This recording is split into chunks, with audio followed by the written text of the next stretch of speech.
Hola, ¿cómo están, colegas? Les doy la bienvenida a este nuevo canal. Me presento, soy Eric Lascano, soy licenciado en enfermería y les doy la bienvenida a un nuevo tema. El día de hoy hablaremos del proceso de enfermería y sus etapas.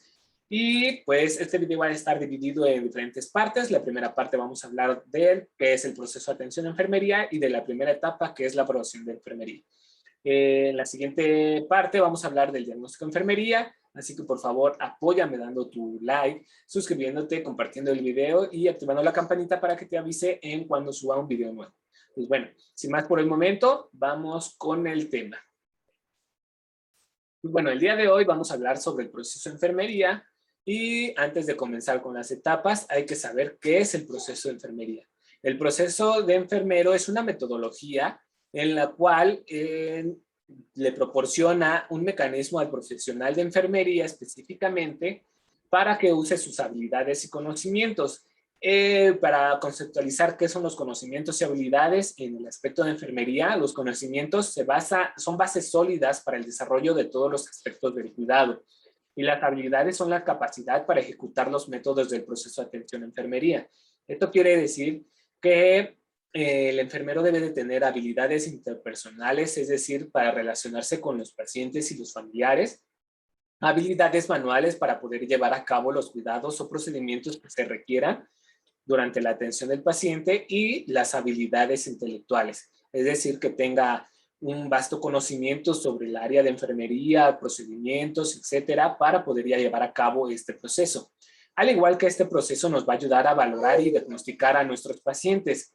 Estas valoraciones se van a realizar por medio de modelos y teorías de enfermería, los cuales estas vamos a ocupar, por ejemplo, modelos de Virginia Herdenson, que es el más usado en el aspecto de enfermería, que evalúa las 14 necesidades de los pacientes. Y pues obviamente nos vamos a apoyar en la taxonomía Nanda, lo cual esta es una guía para formular las etiquetas diagnósticas. Y al igual que este proceso nos va a ayudar a tratar, pero no tratar en cuanto a medicamentos, sino tratar las respuestas humanas de las personas. Todo esto en relación con los problemas que vaya presentando el paciente, tanto reales, es decir, que presenten en el momento, los problemas de riesgo que lleguen a presentarse o que estén potenciales a presentarse durante este proceso de enfermedad, y los de bienestar o los de salud, que estos los que nos van a ayudar a mantener la salud o a aumentarla. Una vez conociendo este concepto, vamos a la primera etapa del proceso de atención a enfermería, los cual es la valoración. ¿Pero qué es la valoración? Es la recolección, selección y organización de los datos obtenidos del estado de salud del paciente. Esto hay que tener en cuenta la diferencia entre una valoración médica y una valoración de enfermería. En la valoración de enfermería hay áreas específicas a valorar, no son como las del médico. Entonces, en estas valoramos más el biofisiológico, es decir, tanto el cuerpo enfermo y no enfermo, en el aspecto biopsicosocial, es decir, en el psique y cómo se desarrolla esta persona en la sociedad, en el aspecto sociocultural, es decir, de acuerdo a su cultura, cómo se desarrolla con estas personas, y pues ya que esto también puede alterar algunas de sus necesidades, por ejemplo, en la comunicación, ¿no? De a lo mejor y de acuerdo a mi cultura, pues no me relaciono bien con las personas. Entonces ahí es donde enfermería actúa. Entonces, si se dan cuenta, esa es una gran diferencia entre una valoración médica. El médico valora para detectar algo patológico. Nosotros abarcamos de manera holística para abarcarlo en todos los aspectos del paciente y del individuo, tanto cómo se desarrolla con la sociedad, a su nivel cultural, etcétera. Y pues por último, a nivel espiritual. Esto, pues como lo saben, todas las personas tenemos diferentes creencias religiosas, entonces nosotros también nos enfocamos en este aspecto para detectar a la mejor, y esto ocurre mucho en los pacientes terminales, que a lo mejor, y como están a punto de morir, recurren a esta parte para estarse bien, sentirse bien o de una manera de reconfortarse en esta situación que están pasando. Entonces nosotros como enfermería también apoyamos en ese sentido A lo mejor y llevando un sacerdote, constituyéndole una Biblia, etcétera, ¿no? Y pues estas son las áreas que valoramos como nosotros como enfermeros. Para que esta valoración sea propia de enfermería y tenga validez, necesitamos bases teóricas. Estas son las que van a guiar nuestro pensamiento y la acción de la práctica de enfermería, al igual que van a fundamentar su aplicación. Esta fundamentación de su aplicación, ¿cómo lo vamos a hacer? Por medio de modelos y teorías. Estos modelos y teorías son los que vamos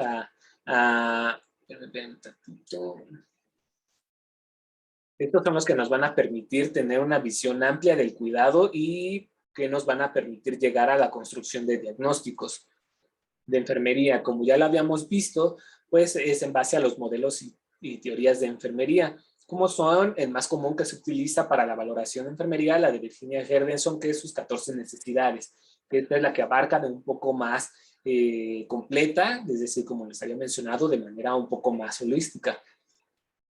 Hay bastantes teóricas, las cuales se enfocan ya sea en un aspecto específico de la persona, pero la más completa es esta. Y al igual, pues bueno, ya nos enfocamos un poco más en la valoración, ya una vez teniendo en cuenta cómo vamos a obtener o cómo se valida esta valoración, al momento de valorar vamos a tener diferentes datos o vamos a obtener diferentes datos. Estos datos pueden ser de manera subjetiva. Estos datos de manera subjetiva es la percepción de la persona sobre su salud, ya sea expresada de manera verbal o escrita. Un claro ejemplo es el dolor. Esto se refiere a que no es medible, no nos pueden dar una cifra exacta de cuánto le duele. A lo mejor y sí hay escalas, pero pues son subjetivas. Nosotros no sabemos qué tanto le duele al paciente o no podemos medir qué tanto le duele a un paciente con alguna máquina, en lo cual pues obviamente no es una manera del 100% confiable que le duela así. Entonces estos son algunos datos con los que vamos a encontrarnos. Otros de los datos son los datos objetivos, que estas ya son las observaciones o mediciones de datos somáticos o fisiológicos que encontremos en la persona. Estos ya son más medibles, ya son un poco más confiables. Por ejemplo, la toma de la temperatura corporal. Ya sabemos que la temperatura corporal normal es de 36 a 37.5, ¿no? Y pues la toma de la presión arterial, que igual nos dan unas cifras que vamos a saber en qué rango es normal y qué rango es anormal.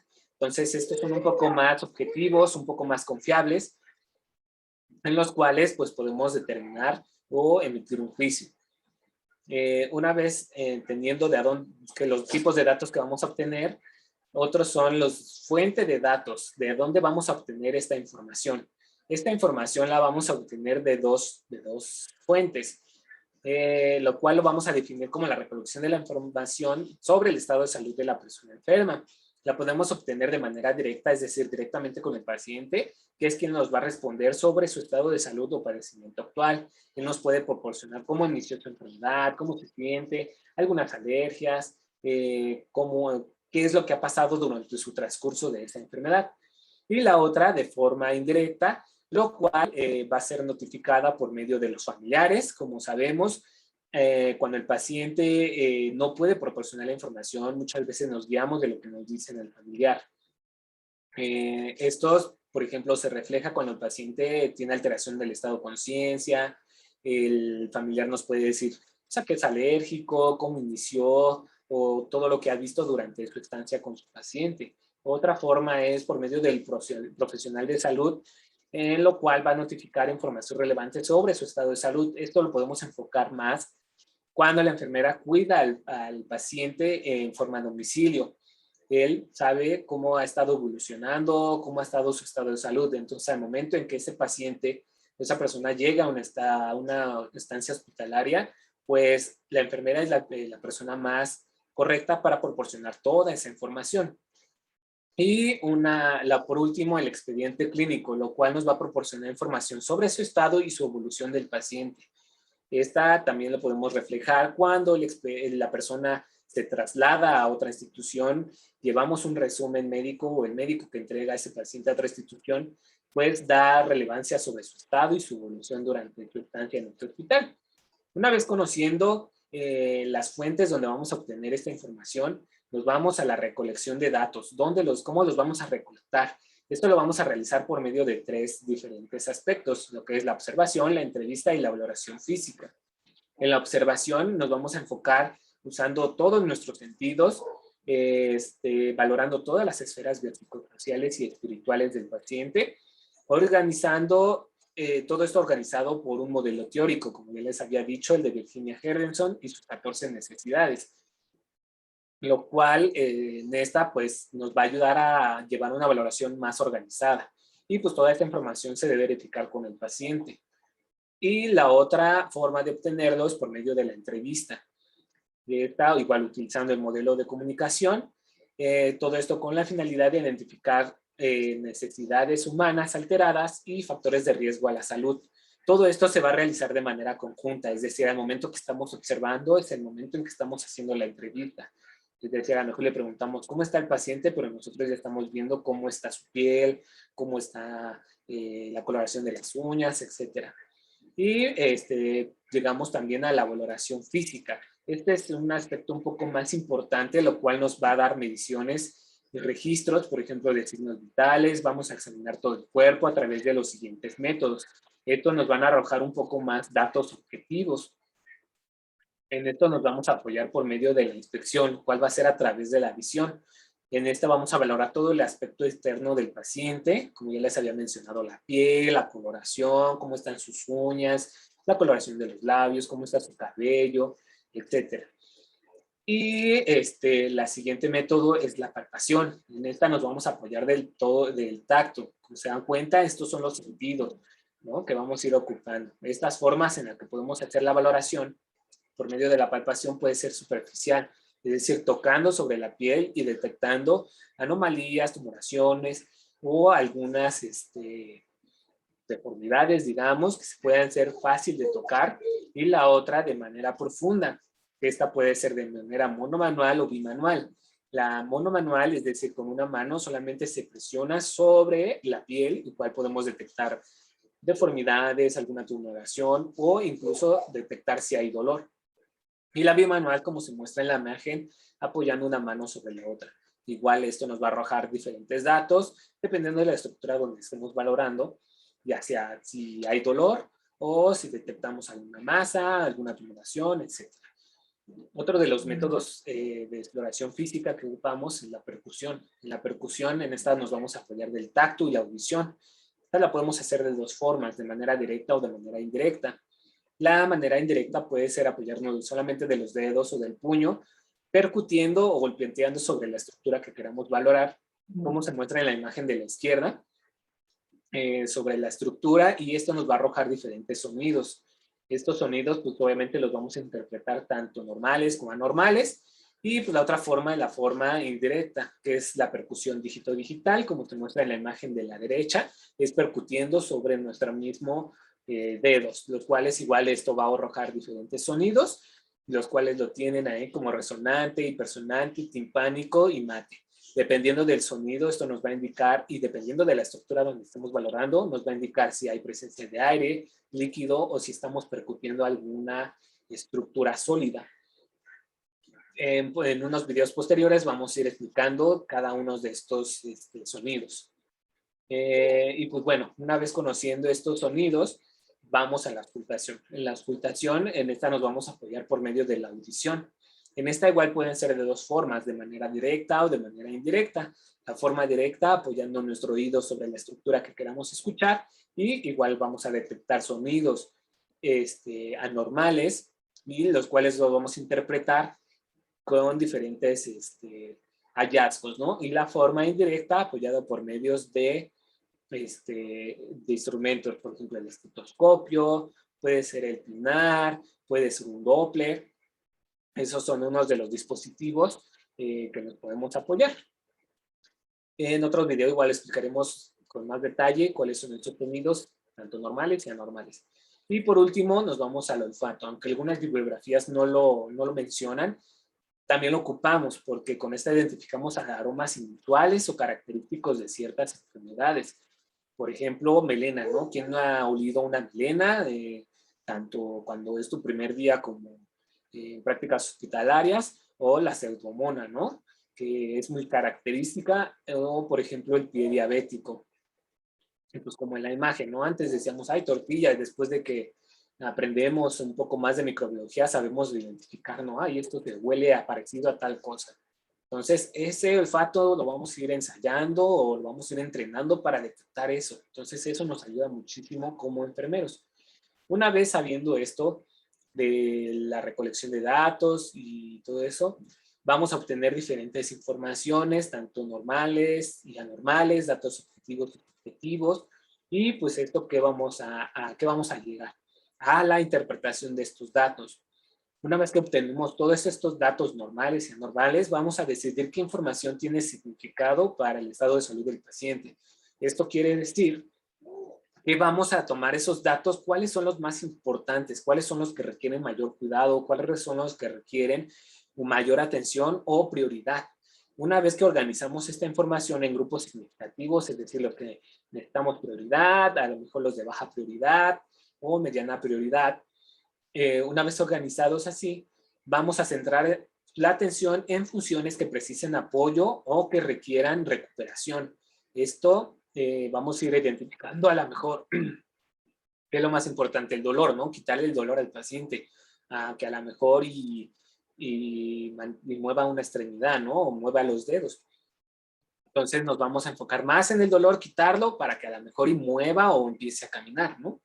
Entonces, una vez centrado esta atención en las funciones que precisan apoyo y ahora sí que organizándola, vamos a registrarlo. ¿En dónde los vamos a registrar? Pues en el modelo en el que estemos ocupando o en la valoración, ¿no? que hemos ocupado.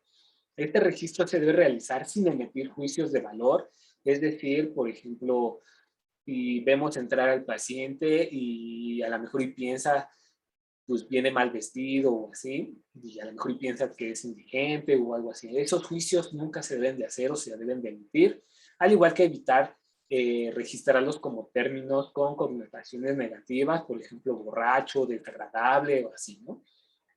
Al igual que mantener la confidencialidad de la información, todo esto, por ejemplo, el paciente tiene alguna enfermedad que a lo mejor no quiere que sus familiares lo sepan, entonces esa información que él nos proporcione la tenemos que mantener de manera confidencial, evitar estar hablando en los controles de enfermería o evitar hablar en pasillos, porque a lo mejor el familiar identifica qué enfermero estuvo con ese paciente y pues, luego los pacientes o los familiares piensan, ah, pues es mi familiar. Entonces, de mantener la confidencialidad de la información siempre. Y pues bueno, si se comete algún error en el registro, corregirlo sin tapar las palabras. Esto, pues, como ya lo sabemos, sin tachar, sin poner corrector, simplemente enfrente se coloca las palabras originales. ¿Vale? Y pues bueno, aquí les dejo unos ejemplos claros de cuál sería el registro correcto y el manejo incorrecto. El registro correcto sería, por ejemplo, la señora Laura se queja de cefalia frontal, hace una hora se le administró 2 pastillas de paracetamol de 250 miligramos, pero presenta, bueno, se muestra agitada y refiere que no ha notado alivio. Sus signos vitales y su estado neurológico son estables. Esa es una manera correcta. Si se fijan, pues tiene términos técnicos, maneja muy bien la terminología, nunca da ese punto, ese juicio, ¿no? Que subjetivo de la persona, ¿no? Entonces siempre pone, por ejemplo, qué es lo que se le hizo y cómo está la paciente. Y pues bueno, los muestro de manera incorrecta. En esta es, por ejemplo, la señora Laura se encuentra mal, creo que tiene migraña, porque ya tomó paracetamol y no ha mejorado. Entonces, no, aquí no utiliza el bueno, no usa lenguaje técnico, pone lo que, o yo creo, yo supongo, entonces eso es lo que se debe de emitir. Entonces, pues es muy clara lo que es correcto y lo que es incorrecto, entonces siempre hay que escribirlo con manera profesional, con lenguaje técnico. ¿Vale? Pues bueno, esto fue todo el día de hoy sobre la valoración de enfermería, los cuales espero que les haya gustado, pues es un resumen muy rápido y pues bueno, esperemos que les guste, denle like, suscríbanse y activen la campanita. Y bueno, sin más por el momento, hasta luego. Gracias.